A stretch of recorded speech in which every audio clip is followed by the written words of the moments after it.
Welcome to Something Positive for Positive People.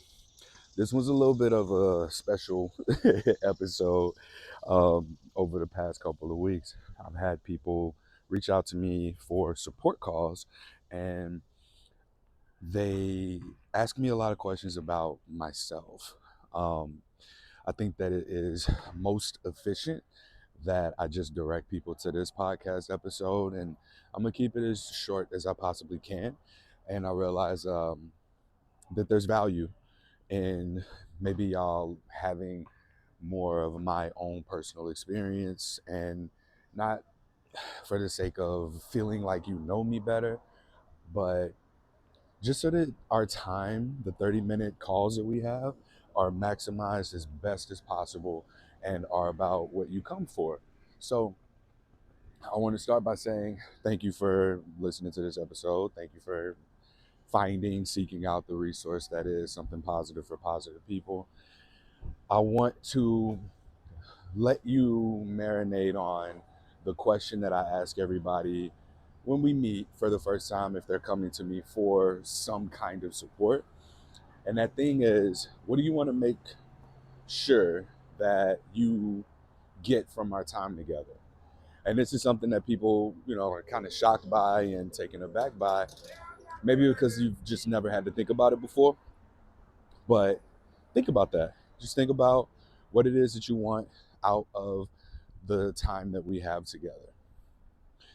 And as you do that, um, what should happen is, whether you can or can't answer the question, right? That'll get your brain firing in the direction of trying to figure out what kind of support you need and get you a lot clearer on what your intention is for our time together. Always ask if people need to just vent, get things off their chest, or if you just need to be witnessed in whatever emotion it is that you're experiencing. I always notice sort of depressurization whenever I have a call with people, because they're usually video calls, and we have a call, and yeah, people just kind of feel lighter, right?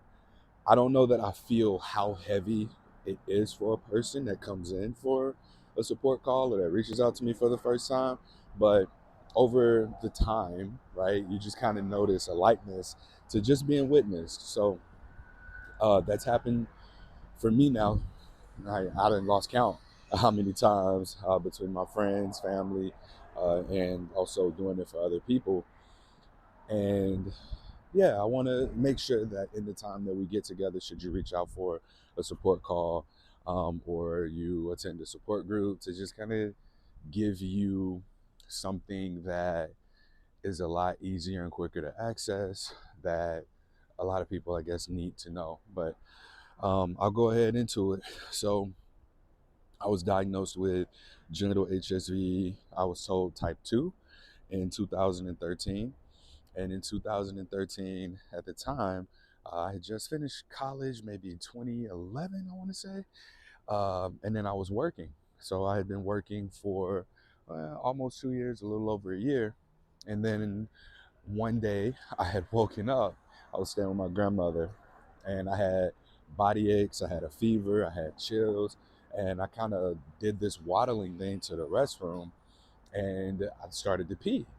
And on the right side of my penis, right underneath the corona area, which is the glans head of the penis, like where it starts to kind of turn into a mushroom top if you're circumcised, or where the foreskin catches when you retract it if you're uncircumcised, there was about there's a cluster of bumps about the circumference of a nickel, and that was what I touched. When I made contact with it, I didn't know it was there. I didn't feel any sensation. It was when I touched it that I was like, oh, what the F word is that? And my grandmother, who's a nurse, she came knocking on the door. She was like, Courtney, you okay? I was like, no, we need to go to urgent care right now. And so my mom had ended up taking me, and shortly after, I waited in the lobby a little bit, and then the doctor came and got me and looked at it, told me that it looked like herpes. There was no like gentleness or anything to it, but also like I wanted to know what it was. So I don't care how the news was delivered. Just tell me what it is. And so he had given me medication for if I were exposed to chlamydia or gonorrhea, did the test, and sent me home with a pamphlet and a prescription for valcyclovir. I was given, I believe, 6 tablets. He told me to take 2 a day, 6 hours apart, and it should be gone. So actually, I think it was a week's worth of medication, but I noticed that it was gone after 3 days, and that shocked me because I thought that that was just what I was going to have to live with for the rest of my life, only to find out that that wasn't the case. So I get home from the doctor's appointment, and my mom and my grandmother, they were very supportive. We all they assumed they knew who gave it to me because they didn't like the girl I was seeing at the time. Actually, they didn't like nobody I was seeing, but that's another story. Um, I called my most recent sexual partners and just asked. I was like, "Hey, do you have herpes?" And everybody said no. That left me with a sense of relief because it would have been really embarrassing to me if I were to have given herpes to somebody. And I think that that's what I was looking for. I was looking for someone to tell me I gave them herpes. I wasn't necessarily looking for who gave me herpes. And so everyone said no, and it didn't make sense to really go back any further than that. Um, and yeah, one of my girlfriend that was on and off, um, that my mom and my grandmother didn't like, we had ended up dating again, trying to get back together because her attitude was, well, if you got it, we got it. Because, I mean, even prior to her, I had always worn condoms, and I always wore condoms not out of a sense of protecting myself from STIs, but I ain't want no kids. and I was raised not to trust or believe anybody who said they were on birth control. And I, at this point in time in the relationship, like she and I had not worn condoms, so it wasn't an issue. So her attitude, again, if you got it, we got it. It is what it is. So obviously, if you keep breaking up and getting back with somebody, that's probably not the healthiest or best relationship dynamic for you to have. And that's what we were doing. And the relationship wasn't healthy for either of us. Um, in fact, once I got into another relationship, a different one with someone who was accepting of my herpes status, and this was just a relationship, to me at least, that wasn't a factor in, because me and my ex had gotten back together simply because we both had herpes, or we assumed she did.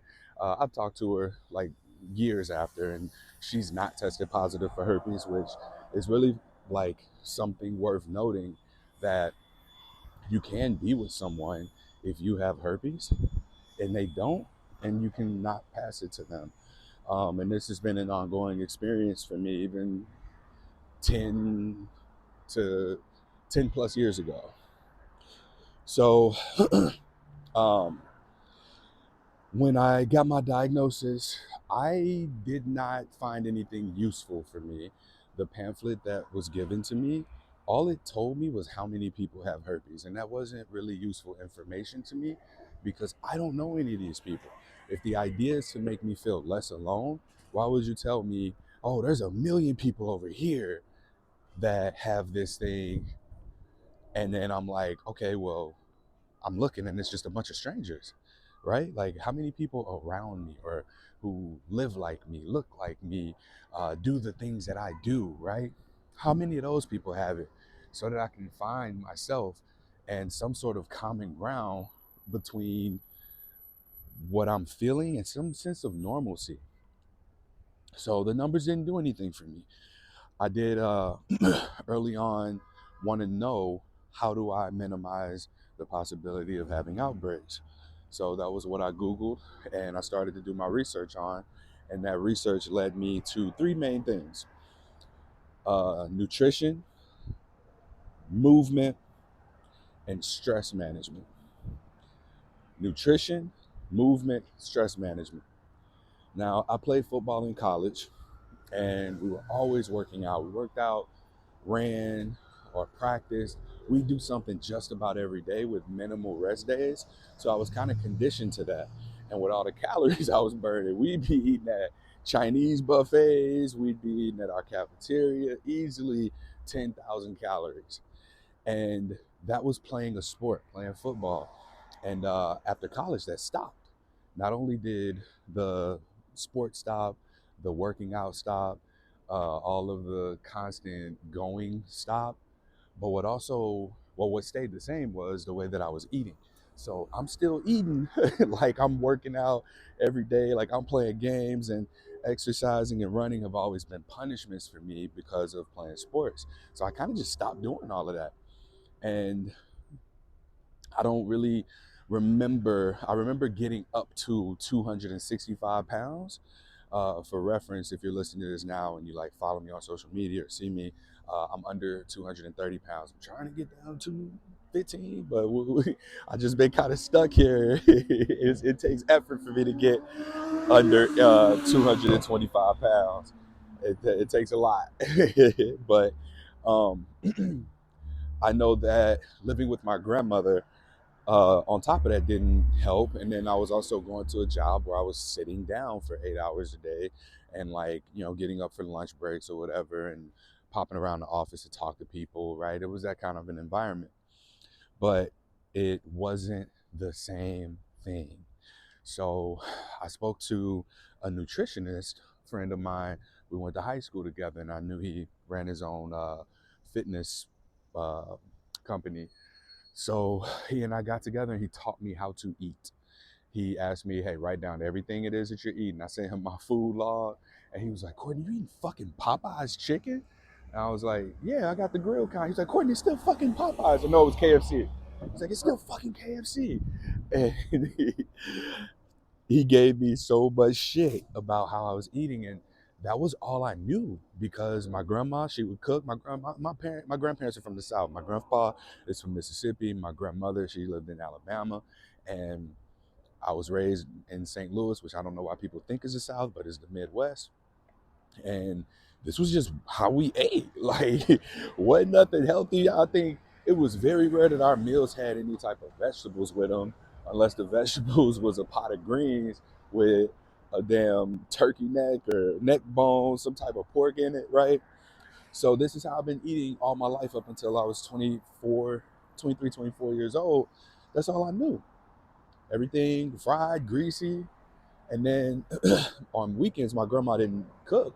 So what we would do is we'd order out. We'd get like pizza, or we'd get Chinese food, or we'd get there's this like a fried fish place or something.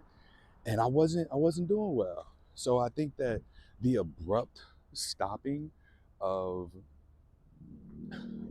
all of the movement, the activity, the sports, the having something that I was focused on, I think that set the perfect climate and environment for me to have a herpes outbreak.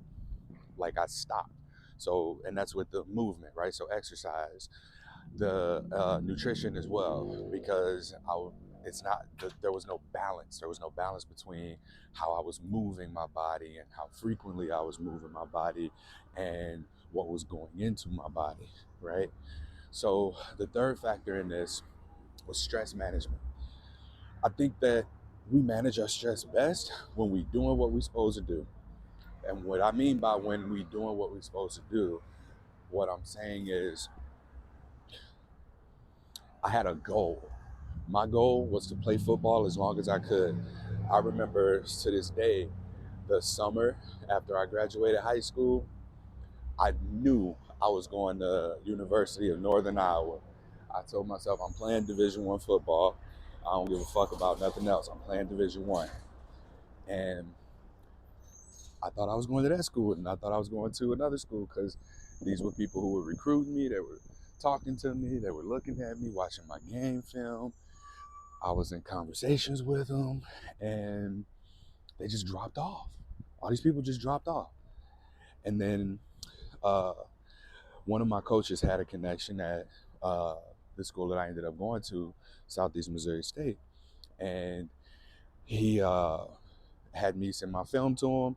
And I remember, like, I sent the film in, and there was nothing else I could do. And this kind of goes back to maybe the first time that I had to do nothing, which was hard because there was nothing I could do. I was forced into rest. And in that forced rest, what ended up coming up for me was like just this need for surrender, right? And that's what I had to do. I mean, I made backup plans, and it was like, well, shit, I can always go put floors in like my dad. I had that job to fall back on. But it was in those moments where I couldn't do shit that shit was happening. So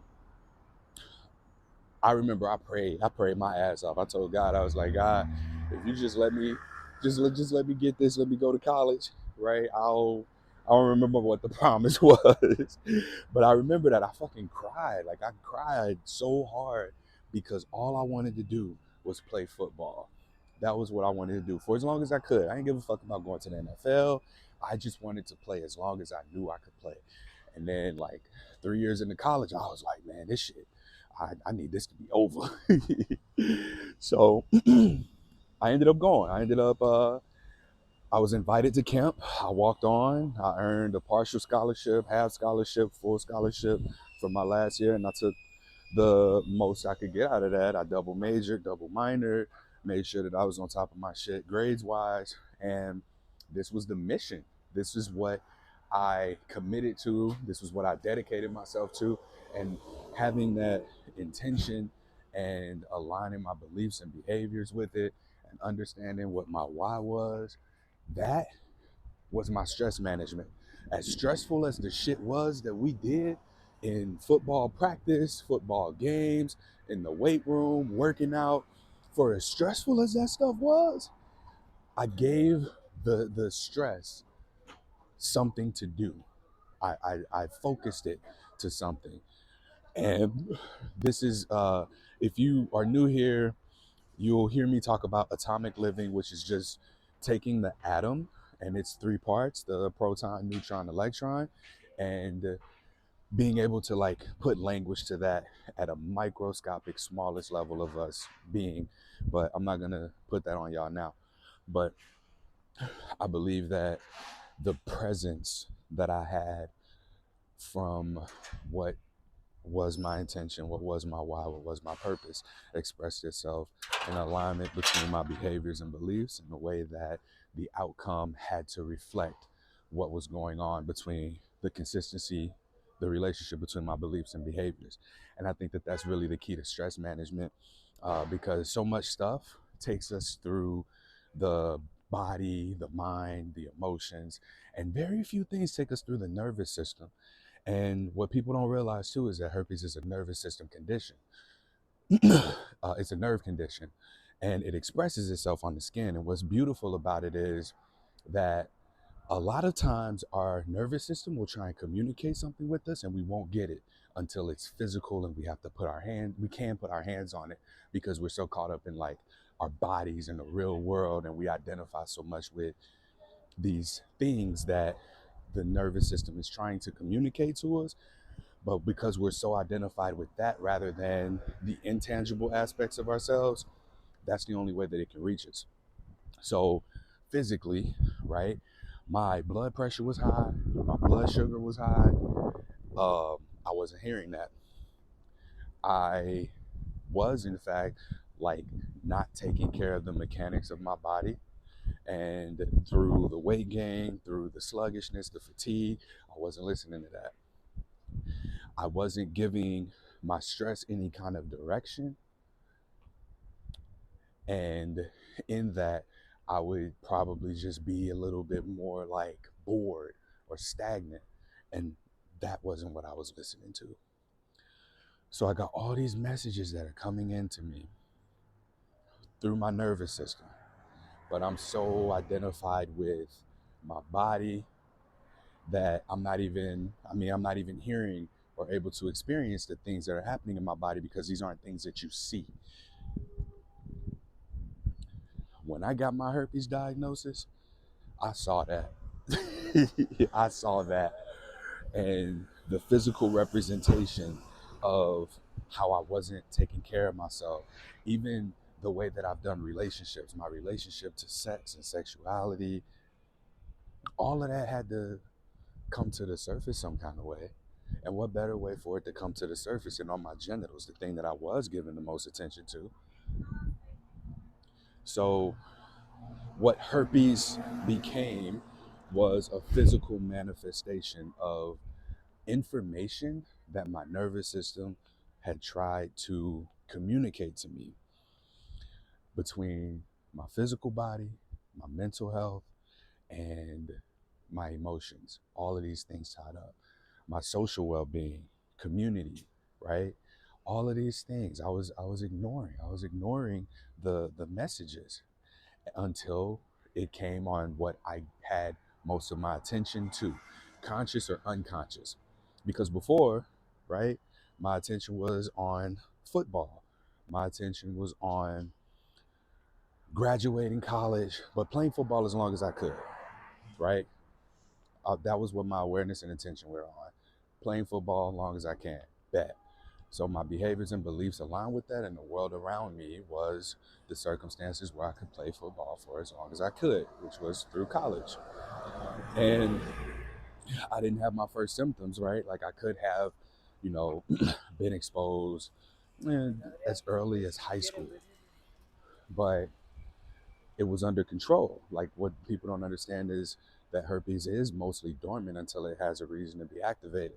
Almost like we could have trauma and it would take for a trigger, some type of an event to open that and activate and trigger us, right?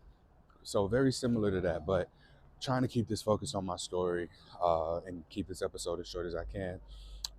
That's something that I hope y'all are able to hear and really hear that when I lost focus on a sense of purpose, a thing that was like an ongoing like fuel source for me of presence. When I lost my connection to that, when football was done, I think that that's where we can say I lost my anchor, and I just kind of floated around, and that was it. Like I just was floating through life. And I'd go drinking with my friends on weekends. I get up, I go to work every day. I'm there for 8 hours. Sometimes we do happy hour, but that was it. It was just this constant floating through my life. And that was the perfect conditions for herpes to present itself. And so it did. And then when that happened, I had to ask questions. I had to ask a lot of questions. I had to ask myself, okay, what does this mean? How do I keep this thing from happening, right? The same kind of questions that had I asked myself about my body, about my mind, about my emotions, then maybe my stress, my nervous system wouldn't have gotten to a point where it had to present this thing, right? Because it presented itself after being ignored for so long. So I had to ask myself, like, what have I ignored? And it ain't always what you ignore, but what are you unconscious of, right? So we have attention. We're either focusing it on something or we're not. And when we're not, that attention is still going outward in every which kind of direction. And that's what it was for me. I was not focusing on a lot of things that I could have and should have been focused on, and therefore attracting a lot of life situations that really conflicted with my behaviors and beliefs because there was no awareness on even what my behaviors and beliefs were for me to even be able to point out any inconsistencies. So bringing it back to, to chronologically from my personal experience, right? um, my in and out of that relationship that I was in came from the compatibility of having herpes. I got into a new relationship with someone who understood. This was someone that I had known for years, and she was okay and understanding because she knew someone who had herpes and was able to talk to that person and get comfortable with it. And we had a relationship that was progressing towards long term family, all those things. And the relationship ended, for a few reasons. But I distinctly remember that there was a day where she and I were having sex, and I know that she had just recently gotten tested, and her herpes test came back negative. So we were having sex, and I remember like she did the double tap thing. We negotiated like, hey, this means stop if you can't use words. She did the double tap. I was like, what's up? Stop, check in. And she was like, I can't do this. So I removed myself and I just went to the bathroom. Just I knew what it was. I knew that she had been given a quote second chance. And that second chance was her not having it. And we've even after that, like we've consensually had sex again, but I think that that was the end of the relationship. And honestly, I should not have had sex with her again simply because, like, it's been made clear that this is not something you're okay with. So, how little did I value myself at the time to allow myself to, what's the word I'm looking for? For me to have allowed myself to put myself in a situation to have my feelings hurt again, right? That short burst of, oh my God, connection, someone wants me, someone's okay with, that ain't worth it. And if you somebody right now where even if you thinking about reaching out or you pondering this, it ain't worth it. It ain't worth it. So when that person tells you that they can't do this, believe them when they say they can't do this. All right, that's quick advice. You don't have to hit me up for a support call. um, so it was after that relationship ended, which was in 2020, 2014. I want to say 2014 or 15. Again, I got back with my ex, the one I shouldn't have been with. I ain't got to go into all the detail of like what happened there, but that relationship had nothing to do with herpes. And because it had nothing to do with herpes, that's why I want to say it had everything to do with herpes, because it didn't directly, it wasn't like a this person is rejecting me for having herpes. It was a, oh great, I don't have to worry about herpes. So it was me shoving that into my subconscious because of what that also represents. The possibility of rejection, the possibility of loneliness, not being able to have sex. And she took all of that away from me with her acceptance. But in taking those things away from me, what happens is I don't have any reason or opportunity to explore that and interrogate that for myself and be curious about it. Like, okay, well, why am I fearful of rejection? Why am I fearful of being alone or having loneliness, right? She took that away. But what was it worth? What was the exchange? The exchange there was that while I didn't have to worry about those things, I was, both of us, we were hurting each other by forcing a relationship that didn't work. It wasn't working. It was always conditional. It was this relationship would be perfect if Courtney blank. Like, and I named this because I've recognized that this has been a pattern in the handful of relationships that I've been in since that. And I mean, when I say relationships, I mean like boyfriend girlfriend relationships, because that's always been a pattern. Like I'll get into a relationship and the person loves me for who I am, as I am. And then there's just little things about me that they wish that would change or that they wish weren't there. And I would always allow that. I'd always take that into consideration. Like, oh, okay, well maybe I could grow in this way, or maybe this is like an immaturity thing. But these things that they wanted me to change or that I would start to change, it's not consistent with who I am. So the inconsistency between me knowing who I am, for example, there was an ex I had who flat out told me, she was like, I'm jealous of you. You know what you're supposed to be doing in this life, and I don't. Like you like what you do, you enjoy it, you love it, and I don't. I don't have that for myself. And when she said it, a lot of things made sense because of the uh, her inability to be supportive of me, be happy for me, be happy with me. And I didn't realize it until after she said that. And then even after she said that, like, you know, other things started to make sense in how I was being treated. So I'm a very positive person, and I make it a priority to be present with people. You can hear it in the podcast when I'm listening to people, and that's like what I would say my gift is. This is my playing football. I have all of my leaking energy from stress that if I didn't have any sort of sense of purpose, I have it focused and directed uh, internally for me to take my lived experiences, my herpes stigma, the PTSD, traumatization, whatever of my life experiences from the environment that I landed in, and I'm transmuting that into healing. It's healing for myself. I talk about the nervous system and the solar system being essentially the same thing, but in human form, right? All the sun does is transmute hydrogen to helium. And in turn, we get light, heat, and gravity. So what Courtney does through something positive for positive people is transmute herpes stigma into truth. I transmute my own experiences into healing. Like I take all this negative and I take the positive from it. And I just do it in a way that's out loud so that people can orient themselves in a way where they can experience the warmth, they can experience the light, they can experience the gravity and be able to find some kind of grounding among that floating experience that I spoke to.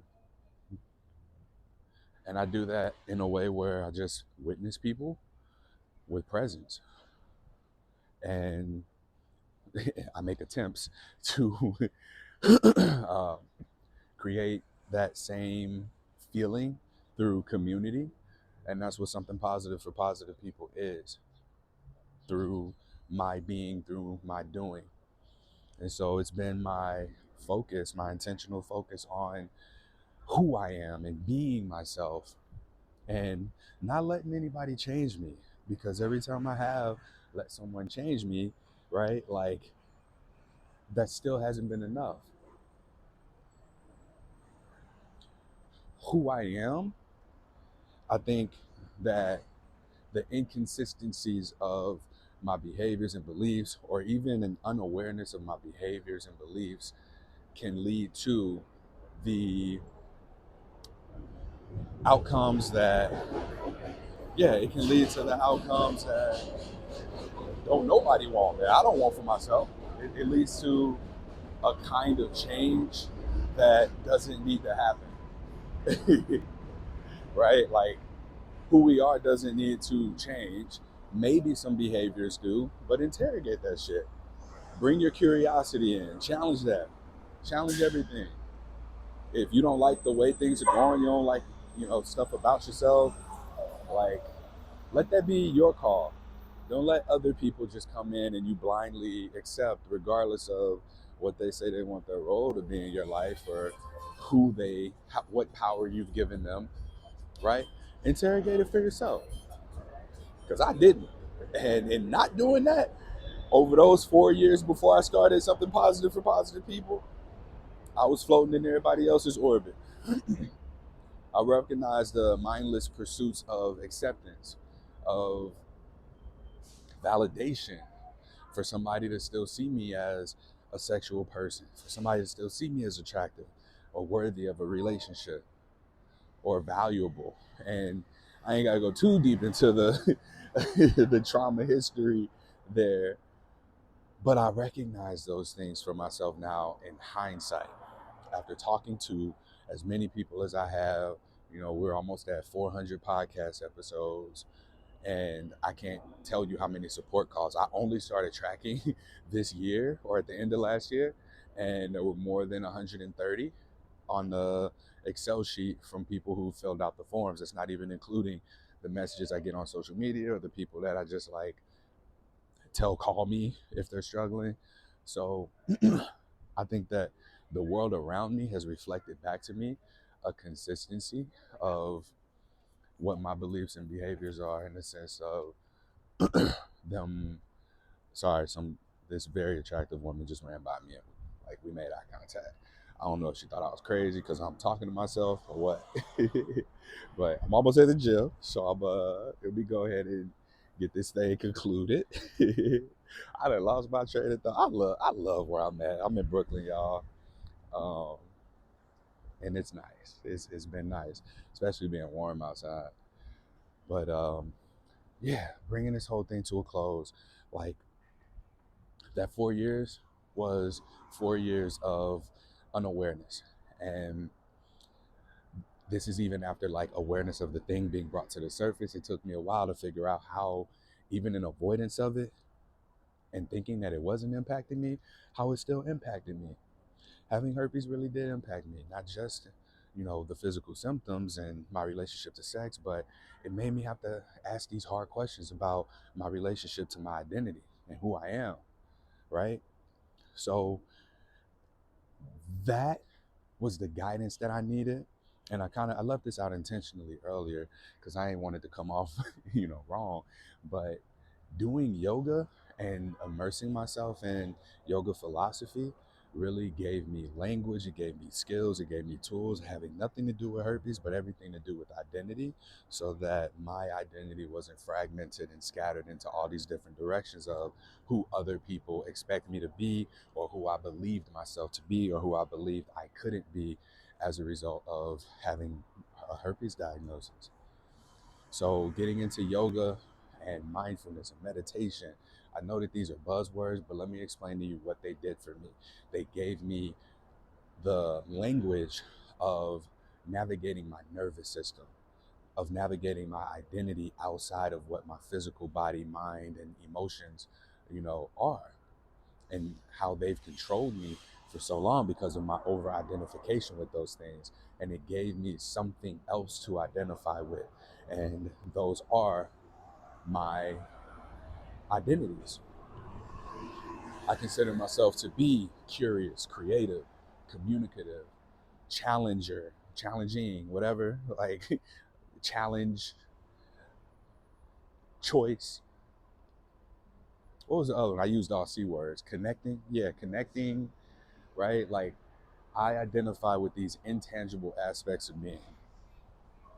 Can't nobody see those things. And when you bring your awareness to that, you start to experience more of it, regardless of the form of it. And in God of War Ragnarok, Brock is one of the characters in the video game. He says the nature of a thing is more important than the form of a thing. And that is something that I've lived by since I heard it. The nature of a thing is more important than the form of a thing. So having herpes guided me towards my nature. Having herpes guided me towards my nature.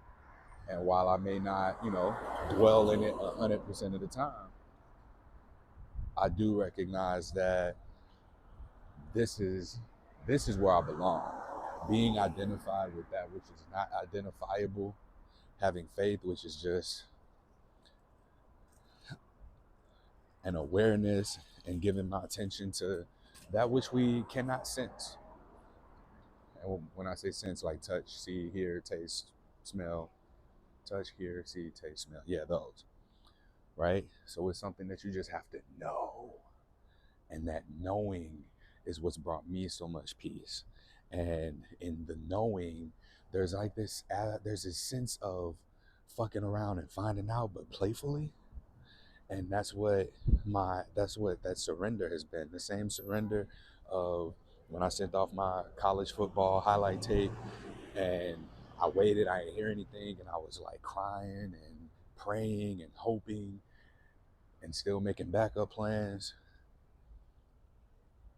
That's what I got now. I had to surrender that. I had to surrender in order to let that go, in order to let that happen and not put any resistance through force, trying to make something happen or chasing or pursuing, right? And it happened. And for me now, I think that After not finding any useful support or resources, I had to realize like it just wasn't out there. Like that was me. I had to become that shit. I had to become the person that asked the questions, engaging what would naturally came to me from the environment that I was born into. My early lived experiences, what made me so curious, what made me value choice and challenge, liberation, what made me value these things. And I had to become a physical embodiment of that for myself to heal.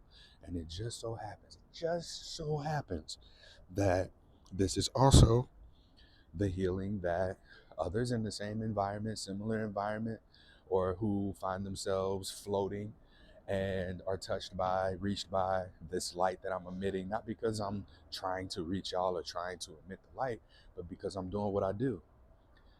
The same way the sun transmutes hydrogen to helium, Courtney transmutes herpes stigma into healing, which is kind of poetic because hydrogen is H and herpes is H, and then helium is HE, and then healing is HE, which I guess herpes is HE as well. But I just thought that that was a very beautifully connected thing there.